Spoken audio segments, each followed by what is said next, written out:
If God exists, why didn't he prevent worse atrocities than what was found in the Old Testament? In the recent past, we've had our Hitler, Joseph Stalin, Pol Pot, Genghis Khan, Mussolini, the rape of Nanking. Even now, we have Hamas terrorists, extreme cartel violence, sex traffickers, and more. Why hasn't God intervened to destroy these evildoers? That is a fair question. Why not now and why not back then? Before I answer that, I got this question from an atheist website that I won't name. For an atheist to call something evil and atrocious, you must also mean there is such a thing as something good and right. You must have some standard to differentiate between right and wrong. But in an atheist worldview, where do you get that standard from? What is your foundation or grounding for calling the actions of Hitler, Stalin, and Mussolini atrocious? With that out of the way, from a Christian perspective, I want to say whilst we do have answers, they are not 100% set in stone. You may probably hear various other answers from different Christians, but this is the one I'm going to give. Apostle Paul wrote in Romans 2:14, "Indeed, when Gentiles who do not have the law do by nature things required by the law, they are a law for themselves, even though they do not have the law." According to the Christian worldview, we have a thing called free will. That means within the limits of this universe we live in, our very nature, it gives us the ability to do what is right and wrong. God set up the conditions necessary for us to obey or disobey our conscience. When one commits robbery or hurts an innocent person, there is such a thing as guilt after the action. Over time, the sensor becomes weaker and weaker till the point of reprobation. No warning signs are given then. You become numb to certain things like murder. Children of war and gangs who get recruited would go through these stages of numbness before no longer caring for the consequences and atrocities that they carry out on other human beings. It's one of the reasons why gangs and war criminals recruit kids, because they're easier to control. We live in a world where, for God, who by nature is love, wants us to love him freely, without force. We call forceful love grape, which is no love at all.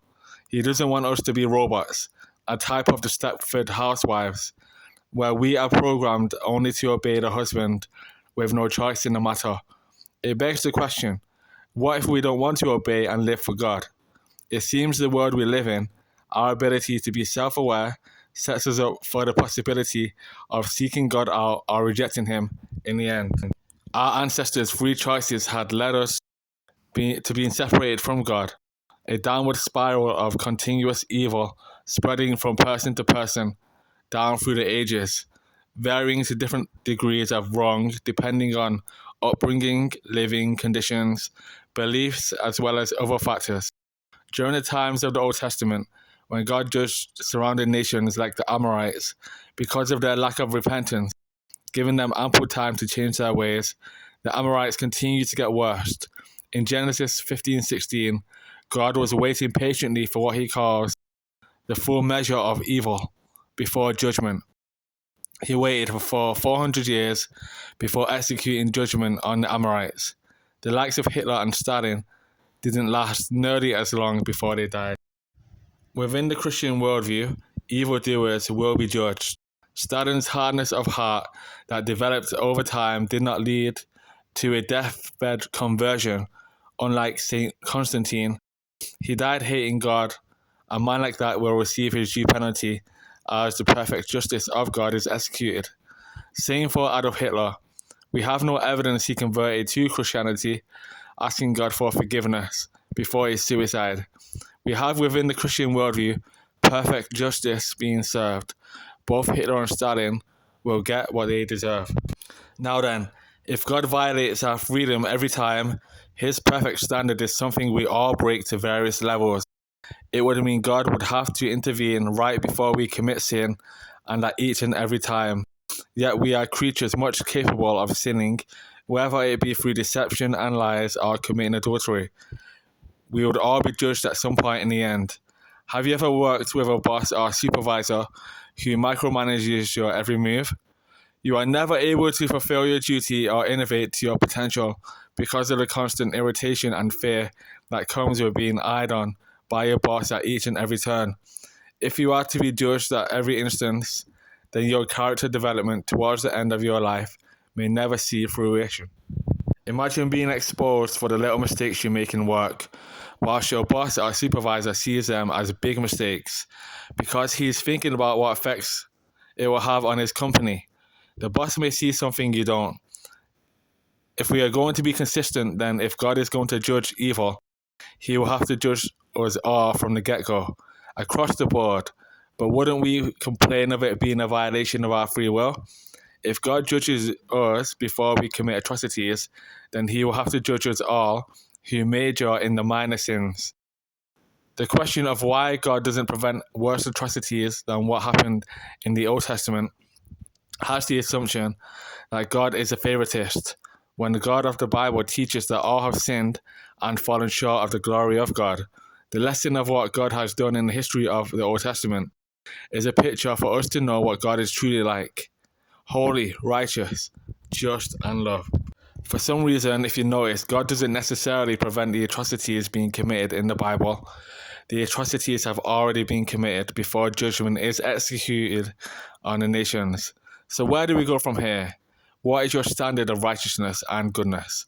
Is it better than God's? Jesus said on the Sermon on the Mount that anyone who looks at a woman to lust after her has already committed adultery. That is a very high standard. The very thought of committing the sin before its actualization is sinful in of itself. No one can meet that standard. To make matters worse, if you think hateful thoughts of your neighbor, then it's like committing murder in your heart.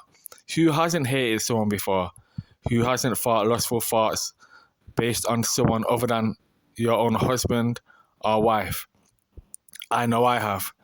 Logically then, if one thinks sexual or twisted thoughts of God forbid things or people, grape, etc., before they are committed, in which case may never actually be put into action, yet they are still most definitely sinful thoughts worthy of punishment.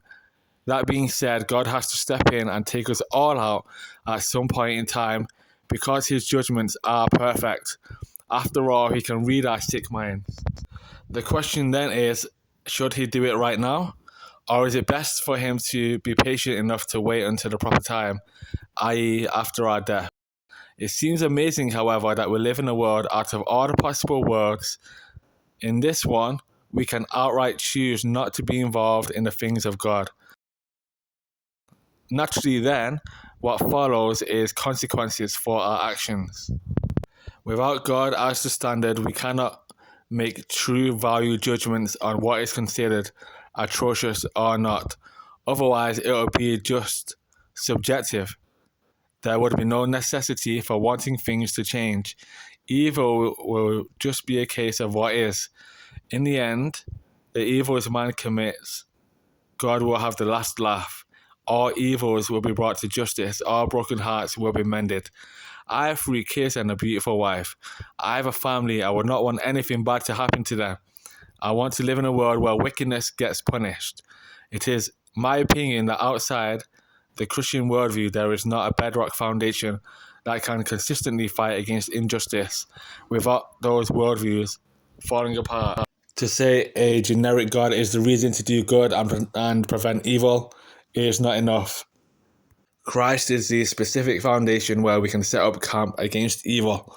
Otherwise, moral relativism is where our views could end up taking us, leading us nowhere in the creation of a better world. Thanks for listening. God bless.